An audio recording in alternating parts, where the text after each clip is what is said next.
عن النبأ العظيم الذي هم فيه مختلفون كلا سيعلمون ثم كلا سيعلمون ألم نجعل الأرض مهادا والجبال أوتادا وخلقناكم أزواجا وجعلنا نومكم سباتا وجعلنا الليل لباسا وجعلنا النهار معاشا وبنينا فوقكم سبعا شدادا وجعلنا سراجا وهاجا وأنزلنا من المعصرات ماء ثجاجا لنخرج به حبا ونباتا وجنات ألفافا إن يوم الفصل كان ميقاتا يوم ينفخ في الصور فتأتون أفواجا وفتحت السماء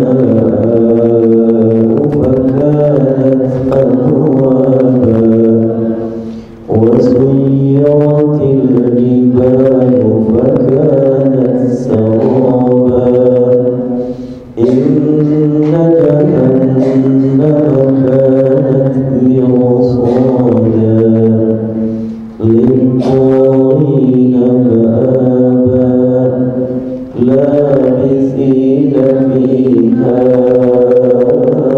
أحقابا لا يذوقون فيها بردا ولا شرابا إلا حميما وغساقا جزاء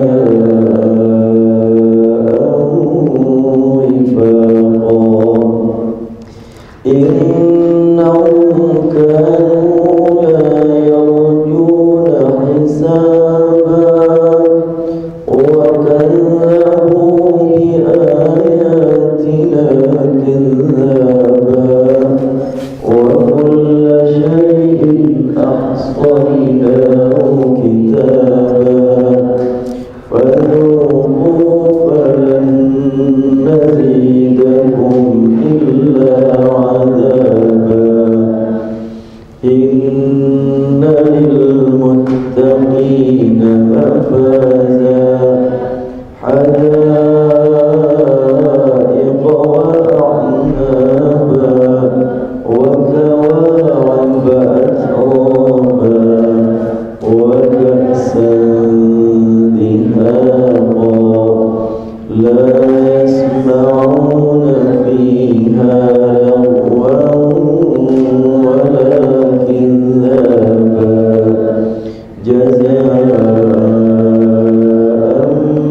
من ربك عطاء حسابا رب السماوات والأرض وما بينهما الرحمن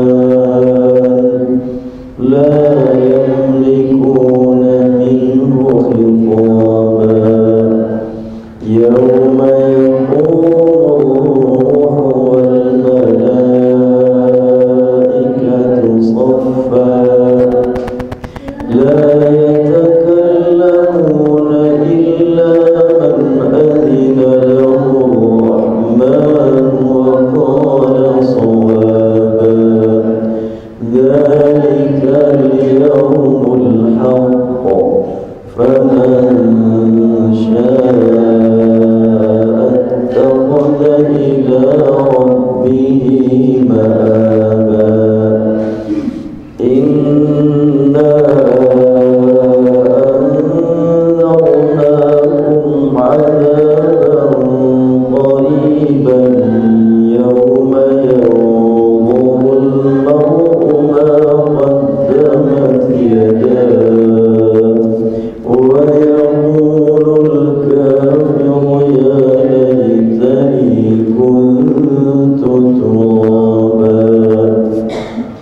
بسم الله الرحمن الرحيم والنازعات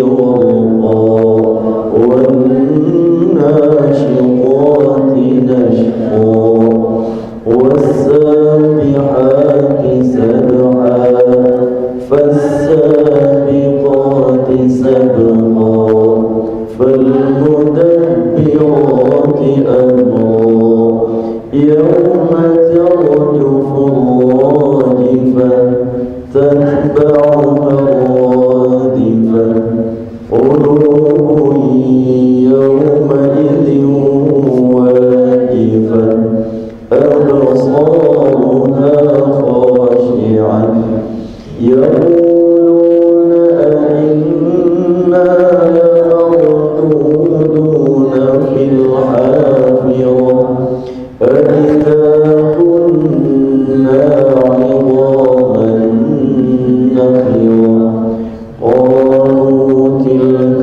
إذا كرة خاسرة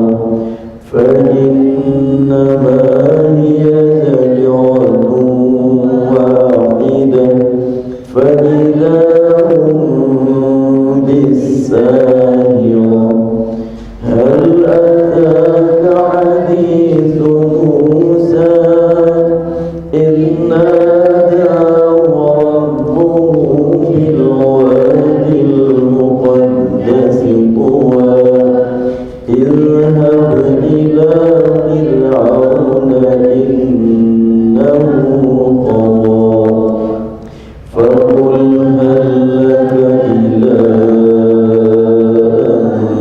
أن تزكى وأهديك إلى ربك فتخشى فأراه الآية الكبرى فكذب وعصى ثم أدبر يسعى فحشر فنادى فقال أنا ربكم الأعلى فأخذه الله نكال الآخرة والأولى إن في ذلك لعبرة لمن يخشى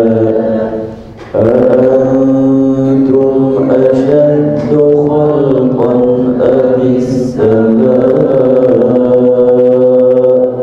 بناها رفع سمكها فسواها وأغطش ليلها وأخرج ضحاها والأرض بعد ذلك دحاها أخرج منها ماءها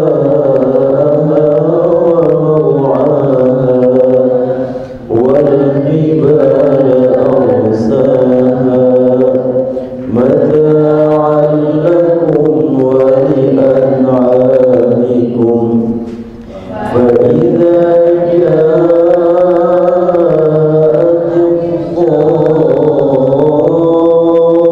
الطامة الكبرى يوم يتذكر الإنسان ما سعى وبرزت الجحيم لمن يرى فأما من طغى وآثر الحياة الدنيا فإن الجحيم هي المأوى وأما من خاف مقام ربه ونهى النفس عن الهوى فإن الجنة هي المأوى يسألونك عن الساعة أيان مرساها فيما أنت من ذكراها إلى ربك منتهاها إنما أنت منذر من يخشاها كأنهم يوم يرونها لم يلبثوا إلا عشية أو ضحاها. Subhanallahul Azim. Dengan sering-sering membaca bareng, insya Allah yang belum seimbang digusur supaya jadi seimbang. Kan masih terdengar mendahului ya, gunanya belum pas ya, mendahului terus. Nah, mudah-mudahan dengan sering-sering bisa terbawa. Alhamdulillah rabbil alamin, wassalatu wassalamu ala asyrafil mursalin Muhammadin wa ala alihi wa ashabihi wa man ittaba'ahu ila yaumiddin. Insyaallah kita melanjutkan kajian dari awal tadabbur sekilas tentang ayat-ayat Al-Quran. Pada pertemuan yang lalu kita bahas sekilas awal Al-Baqarah. Di awal Al-Baqarah kita temukan ada pembahasan tentang 3 kelompok manusia, ada muttaqin, ada alladzina kafaru, dan ada wa minan nasi may yaqulu amanna. Pertama, 5 ayat surat Al-Baqarah menjelaskan tentang sifat-sifat orang yang bertakwa. Disebutkan yang pertama, orang yang bertakwa adalah memiliki nikmat iman, alladzina yu'minuna bil ghaib. Iman kepada kegaiban, bukan iman kepada yang gaib, tapi kegaiban yang Allah terangkan bahwa itu gaib. Ada gaib, ada hadir, kebalikan gaib hadir. Kalau kebalikan ada, tidak ada, bahasanya wujud dan adam. Yang gaib itu ada tapi tidak kelihatan. Kalau yang tidak ada bukan gaib, tapi bahasanya adalah adam. Yang dimaksud dengan gaib yang tidak kelihatan oleh kita, tapi Al-Quran menyatakan ada, seperti malaikat, jin, hari akhir, itu gaib. Kalau kuntilanak enggak ada, itu bukan gaib, enggak ada. Atau kata orang kampung juli, itu enggak ada, tidak diimani, tapi kita tolak. Nah, pertama kegaiban, alladzina yu'minuna bil ghaib, kegaiban kita imani, berlandaskan keimanan tersebut, iman kepada Allah, iman kepada hari akhirat, maka kita wujudkan kehidupan ini dengan praktek ibadah, komunikasi dengan Allah, dan ibadah sosial, komunikasi dengan sesama manusia. Terlukiskan dalam 2 kalimat, yuqimunas shalah. Itu adalah komunikasi kita dengan Allah yang bermakna bagi kehidupan masyarakat, dan komunikasi dengan sesama manusia berupa penyaluran harta, wa mimma razaqnahum yunfiqun, tentunya semata-mata karena Allah. Banyak orang yang baik sekali terhadap tetangga, terhadap masyarakat, tapi kalau bukan karena Allah tentu tidak punya makna. Ada orang yang rajin sholat, rajin baca Quran, tapi tidak memperhatikan bagaimana cara bermasyarakat, tentunya itu juga belum mencapai derajat muttaqin. Jadi kalimat muttaqin pertama iman yang tidak terukur, yang tidak kelihatan. Kemudian yuqimunas shalah, kelihatan dan tidak kelihatan. Kalau sholat itu kan ada yang kelihatannya, ada yang tidak kelihatannya. Gerakannya kelihatan, tetapi sejauh mana komunikasi qalbu dengan Allah sama sekali tidak kelihatan. Kemudian wa mimma razaqnahum yunfiqun, dan menyalurkan harta. Sepertinya menyalurkan harta akan mengurangi harta. Memang betul hartanya berkurang, tapi kecukupan Allah yang mengatur. Banyak orang yang hartanya berlimpah enggak cukup-cukup. Banyak orang yang merasakan kecukupan padahal hartanya enggak banyak. Dengan banyak infak Allah berikan kecukupan. Dengan tidak berinfak hartanya banyak tapi tidak cukup-cukup. Nah, kita ingin meraih kecukupan dari Allah, maka memberikan harta, Allah akan memberikan kecukupan kepada kita. Ini ayat yang ketiga. Ayat yang berikutnya, walladzina yu'minuna bima unzila ilaik wa ma unzila min qablik wa bil akhirati hum yuqinun. Orang yang bertakwa yakin betul bahwa yang diimani adalah Al-Quran merupakan satu kesatuan dengan kitab sebelumnya. Makanya kalimatnya yu'minuna bima unzila ilaik wa ma unzila min qablik.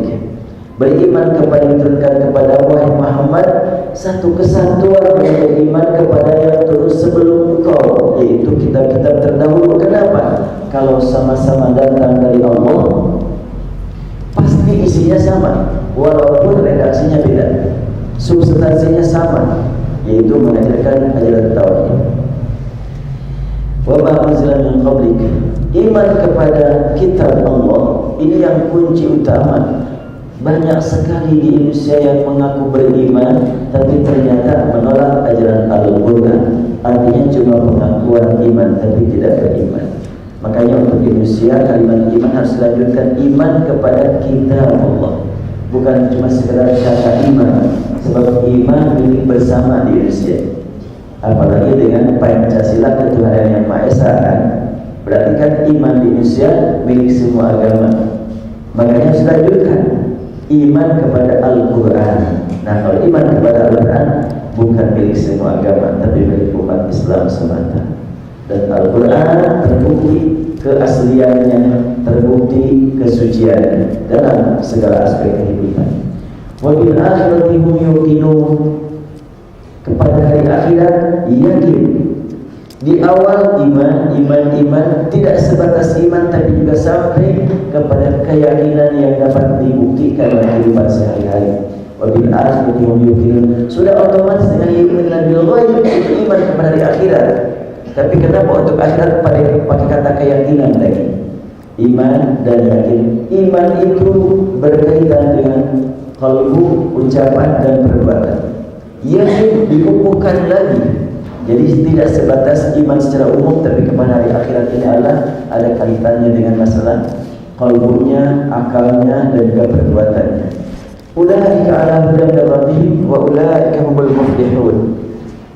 Kalimat ulaika ala hudan disebutkan dalam terjemah ulaika ala hudan itu mereka itulah mendapatkan petunjuk. Sebetulnya tidak sebatas mendapat petunjuk.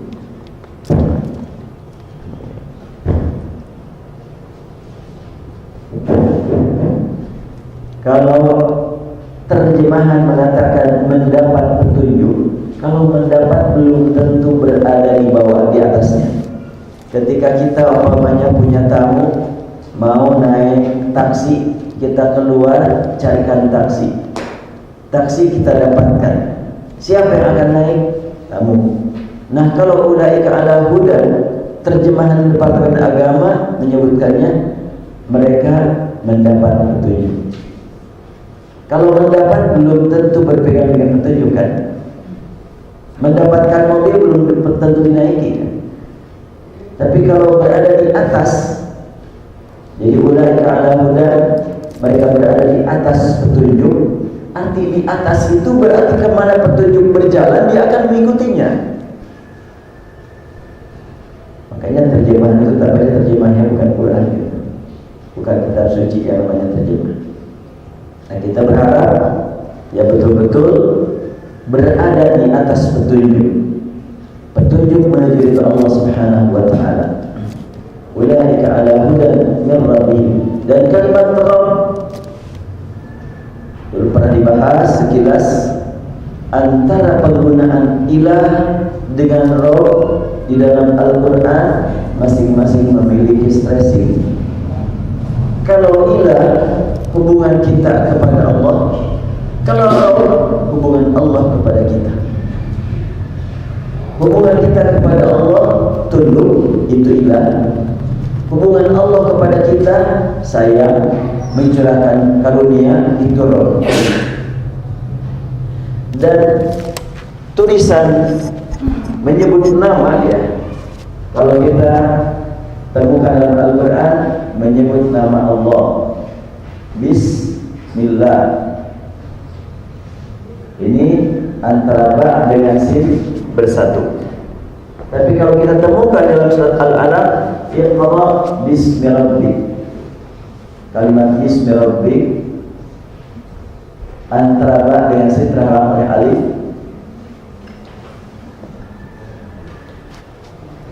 Ini berbeda. Kalau bismillah ba dengan sin bersatu. Tapi kalau bismi rabbik ba dengan sin terpisah oleh alif. Tentu hal tersebut memiliki makna. Apa kira-kira rahasia yang terkandung di balik tulisan ini? Bismillah dengan menyebut nama Allah. Tulisan bismi untuk Allah tulisannya khas. Karena memang kalau kita menyebut nama Allah, tidak ada yang dituju selain Zat yang Maha Satu. Di dunia tidak ada orang yang menyebut nama Allah kecuali untuk Zat yang satu. Dan seorang ibu yang hamil entah 7 bulan 8 bulan tidak pernah ada yang punya cita-cita siapa gitu namanya nanti rencananya. Kalau laki-laki akan saya namakan Allah, ada enggak? Sejak dulu sampai sekarang enggak ada yang berani. Makanya sebutkan nama Allah langsung tertuju terpusat kepada Zat yang Maha Satu. Oleh karena itu tulisannya khusus. Tapi kalau bismi rabbik ini umum, yang namanya bismi itu sebetulnya kan terjadi dua kata, ba dan ismun. Nah kemudian disatukan, jadi begitu bismi.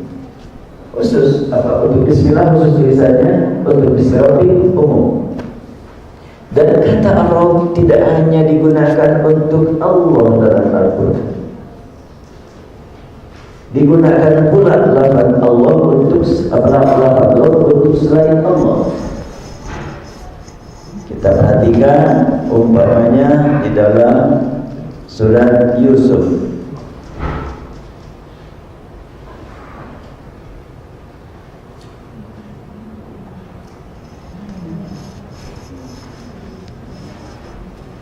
Ayat 41, ya sahibai sijni amma ahaduhuma fayasqi rabbahu khamra. Yusuf berkata kepada salah seorang dari dua teman yang ada di penjara, amma ahaduhuma, salah seorang di antara kalian berdua sebentar lagi akan keluar dari penjara karena akan mendapatkan tugas sebagai OBN, sebagai ya orang yang akan melayani minuman gitu kan, menyediakan minuman. Rabbahu, siapa yang akan diberi minuman? Rabbnya. Kasih minuman apa? Khamr. Gak mungkin kata Rabb diartikan Allah masa dapat minum khamr.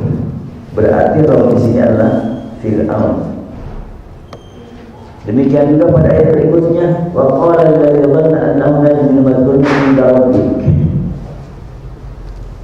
Berkata kepada yang akan selamat itu, udhkurni inda rabbik. Nanti kalau engkau sudah bertemu, sudah berdekatan dengan Rabbmu, sebut-sebut nama aku, bilang sama Rabbmu. Jadi Rabb di sini bukan Allah. Maka kalimat Bismillah beda dengan tulisannya Bismillah. Nah sekarang kita kembali kepada ayat yang kita bahas. Allah Subhanahu wa ta'ala menegaskan hakikat kaum ini, ulaika ala hudan min rabbihim, mereka berada di atas petunjuk dari Rabb mereka, bukan dari Tuhan dalam artian ilah.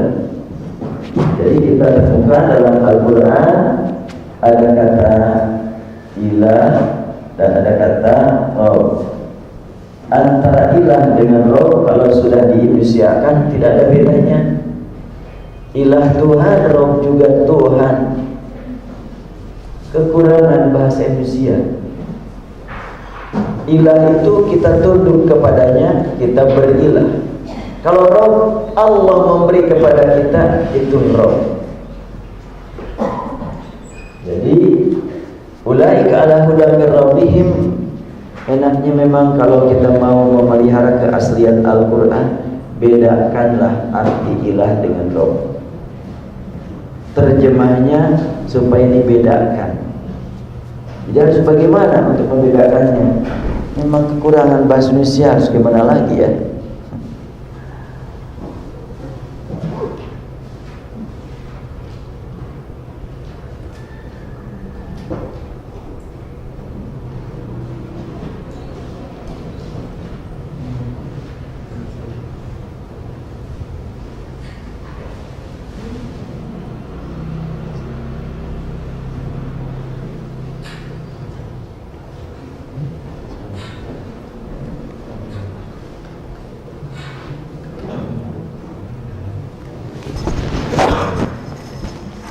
Ya, ulaika ala hudan min rabbihim. Maka terjemahan yang saya temukan dari Quran terjemahan yang sudah beredar, ulaika, mereka lah mir ala hudan, yang tetap mendapat petunjuk, mir rabbihim, dari Tuhan mereka, dan mereka itulah orang-orang yang beruntung. Terjemahan lain, mereka adalah orang-orang yang mendapat petunjuk dari Tuhannya, dan mereka itulah orang-orang yang beruntung. Terjemahan ketiga, mereka itulah orang-orang yang mengikuti Islam, agama yang datang dari Tuhannya, dan mereka itulah orang-orang yang beruntung di akhirat. Ini tiga terjemahan, lalu dilengkapi dengan terjemahan keempat, itulah mereka yang berada di atas petunjuk Rabb mereka, mereka itulah orang-orang yang beruntung. Terjemahan keempat ini belum beredar ini, baru nyampe di majelis ini karena memang belum keluar. Jadi ini alternatif. Dalam terjemahan pertama dan kedua belum terlihat jelas kedudukan petunjuk dengan keberadaan mereka kalau baru mendapat petunjuk. Ini terjemahan yang mungkin di bapak-bapak dan ibu-ibu, antara terjemahan yang pertama dengan terjemahan yang kedua, yaitu ulaika ala hudan min rabbihim, diartikan mereka mendapat petunjuk. Kalau mendapat belum tentu dinikmati. Nah, kemudian yang keempat, berada di atas petunjuk. Kalau kita sedang berada di atas kendaraan mau kemana, kita akan sesuai dengan kendaraan, kan? Dan Al-Quran menyebutkannya ala. Ala ini artinya di atas. Kalimat ulaika, mereka itulah, atau itulah mereka. Ketika kita membaca ayat sampai kepada kalimat ulaika, menjelaskan tentang hakikat muttaqin dan itulah mereka, kita harus menyadarkan diri kita masih jauh untuk mencapai derajat mereka. Karena kalimat ulaika isyarat untuk jauh. Kalau isyarat untuk dekat, haulai. Jadi ada ulaika, ada haulai.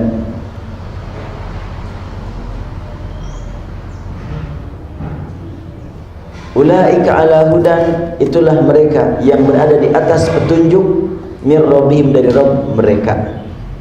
Nah, saya artikan Rabb ya Rabb saja dah. Karena kalau diartikan Tuhan nanti sama antara Rabb dengan ilah. Padahal jelas dalam Al-Quran bila ada dua kata pasti masing-masing memiliki makna yang tidak bisa disamakan. Allah menggunakan kata Rabb untuk makna Rabb, Allah menggunakan kata ilah untuk makna ilah. Dan kalau kita perhatikan di dalam Al-Quran, kalau kata ilah itu hanya dihubungkan kepada